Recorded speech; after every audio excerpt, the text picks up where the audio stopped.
Solid record. Don't sing your mudo, my no geza yo wanja. Yo simplex crispy, yo DXT ndakala ina mwana akati. Ninoku uta mangwana, neganda kakaya kuti napinda. Saso nanga na muuta kuti ninoimba, yeah. Ndakara wachi freaky jajaja.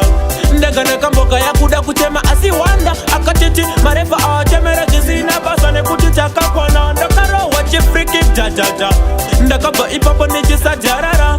Nanganda kutonga famba se jaja. Nanganda zvimbirwa senge munu ajgasata. Marega ire kuti mwana ari kutamba. Zizoreta redi senge munda pema chamba. Kudarika nemura ni makenda kunyara. Asipane chinoani chakandirwadza ndakamona ana simplexi. Apa va itonwisa na madrinki. Ndakara wane mudumu senge ndajga binzi. Apa aitotaura adama na tu mad queens. Ndakara wachi freaky jajaja.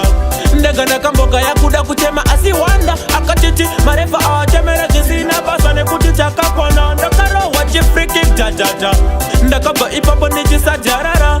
Nanganda kutonga famba se jaja. Nanganda zvimbirwa senge munu ajgasata. Ndakamanya kuna crispy akanipa advice. Akanditi wona zvaka ita yake haiti. Apa anonyepa anogara kuma haiti. Zizorangara kabaka kuti sela chinakamanya kuna ino. Angakamira na mkoma niko. Akanilaina mwana uyu iziro. Akakuudza akanaka ndiyaniko. Marefa nangara wachi freaky jajaja.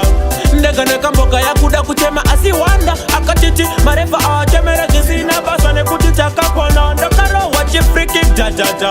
Ndakaba ipapo nijisa jarara. Nanganda kutonga famba se jaja. Nanganda zvimbirwa senge munu ajgasata. Marega ire kuti mwana ari kutamba. Zizoreta redi senge munda pema chamba. Kudarika nemura ni makenda kunyara. Asipane chinoani chakandirwadza ndakamona ana simplexi. Apa va itonwisa na madrinki. Ndakara wane mudumu senge ndajga binzi. Apa aitotaura adama na tu mad queens. Ndakara wachi freaky jajaja. Ndegane kamboka ya kuda kutema asi wanda. Akatiti marefa awachemera jizina basane kuti chakakwana. Ndakara wachi freaky jajaja. Ndakaba ipapo nijisa jarara.